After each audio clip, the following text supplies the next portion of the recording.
DBW 327 गेहूं की उच्च उत्पादन वाली किस्म है।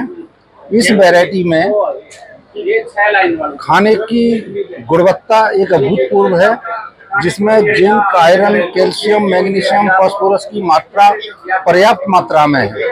इसकी औसत उपज 79.9 कुंटल पर हेक्टेयर है, जबकि औसत इसकी उपज क्षमता 95 से 98 कुंटल पर हेक्टेयर है। इस वैरायटी में मौसम के उतार चढ़ाव को सहने की एक अपार क्षमता है। लगभग 2 से 3 या 3 से 4 डिग्री टेम्परेचर के उतार चढ़ाव को ये सह सकती है।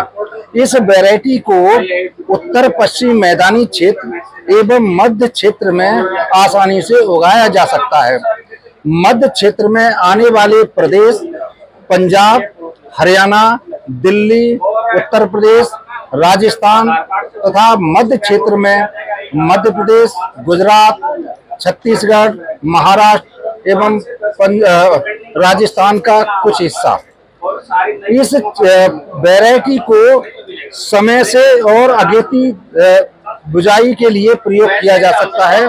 25 अक्टूबर से लेकर 25 नवंबर तक इसकी बिजाई की जा सकती है। इस वैरायटी में एक खास बात यह है कि इस वैरायटी की जो लंबाई है पौधों की, वो लगभग 1 मीटर के करीब है। यदि इस वैरायटी में फुटाव की मात्रा को बढ़ाना हो और गिरने से बढ़ाने के लिए एक लियोसिन क्लोरमिक्वाइड क्लोराइड केमिकल आता है, उसकी 0.2% और टेबुकोनाजोल 0.1% का स्प्रे 45 से 50 दिन पर और 85 से 90 दिन पर कर दिया जाए तो लॉजिंग वाली समस्या से निजात पाया जा सकता है। इस वैरायटी को लोग खाने में प्रयोग कर सकते हैं, क्योंकि जो कुपोषण जैसी समस्या है इस वैरायटी के खाने से वो दूर की जा सकती है। और पिछले कई वर्षों से ये देखा गया है कि इस वैरायटी को किसानों द्वारा बहुत ज़्यादा पसंद किया जा रहा है। इस वर्ष का मतलब 2023 में नवंबर में भारतीय कृषि अनुसंधान परिषद ने इस वैरायटी को सर्वोत्तम वैरायटी मानते हुए किसानों से अनुरोध किया है कि इस वर्ष आप DBW 327 को उगाएं। और इस वैरायटी की और खास बात यह है कि इस वैरायटी को किसान ज़्यादा से ज़्यादा पसंद कर रहे हैं और इसके जो उत्पादन लाभ हैं वो ले रहे हैं। 327 के बाद हमारे संस्थान द्वारा 3 किस्में और इजाद की हैं। DBW 370, DBW 371, DBW 372। DBW 70 की जो औसत उपज है ये 75.3 कुंटल पर हेक्टेयर है, जबकि DBW 371 की औसत उपज 75.9 कुंटल पर हेक्टेयर है। DBW 372 की औसत उपज 75 कुंटल पर हेक्टेयर है। इन वैरायटियों में भी तापमान के उतार चढ़ाव को सहने की क्षमता है। इन वैरायटियों को उत्तर पश्चिम मैदानी क्षेत्र में पसंद किया जा रहा है और ये किस्में समय से बिजाई के लिए या अगेती बिजाई के लिए उचित हैं। इन वैरायटियों को 25 अक्टूबर से लेकर के 25 अक्टूबर से और 25 नवंबर तक इनको बोया जा सकता है। इस दौरान इनके अंदर जो फंजीसाइड एवं इंसेक्टिसाइड पर होने वाले खर्च से भी बचा जा सकता है, क्योंकि ये वैरायटी भी उच्च रोग प्रतिरोधी है, उच्च उत्पादन वाली है और खाने में ये अच्छी वैरायटी है।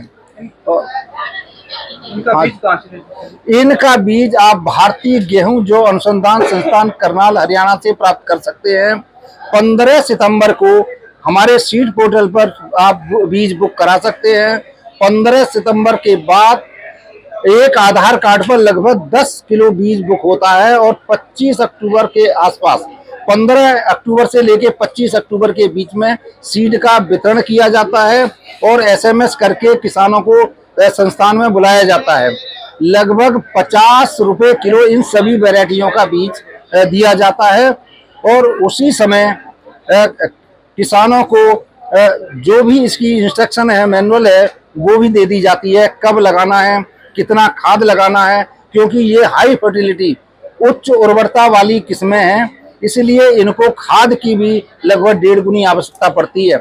नाइट्रोजन पर हेक्टेयर 150 किलोग्राम तथा फास्फोरस 120 और पोटास 160 किलोग्राम रिकमेंडेड की गई है। यदि बीज की हम बात करें, इन सभी वैरायटियों का बीज 40 किलो पर एकड़ या 100 किलो पर हेक्टेयर के हिसाब से इसकी सिफारिश की गई है। मैं डॉक्टर मंगल सिंह भारतीय गेहूं एवं जौ अनुसंधान संस्थान में एक मुख्य तकनीकी अधिकारी के रूप में पिछले 28 वर्षों से काम कर रहा हूं और किसानों की सेवा में जो भी आवश्यकताएं हैं, गेहूं से संबंधित जानकारियां हैं, वो मैं उनको उपलब्ध कराता हूं। वो भी DBW 371 वैरायटी है इनकी, इसका जिक्र मैंने कर दिया है। इसके साथ ही साथ जो किसान भाई जौ का उत्पादन लेना चाहते हैं, उनके लिए भी 3 वैरायटी हमारे पास ज्यादा उत्पादन वाली हैं, जिसमें खाद्य और चारे के लिए DWRB 137, जिसकी औसत उपज लगभग 45 से लेकर 65 कुंटल पर हेक्टेयर है, और 2 वैरायटी हमारी माल्ट बार्ले वाली हैं, DWRB 182, DWRB 219 है, जिसको 2024 में ही रिलीज किया गया है। ये वैरायटी माल्ट बार्ले के लिए सर्वोत्तम वैरायटी है।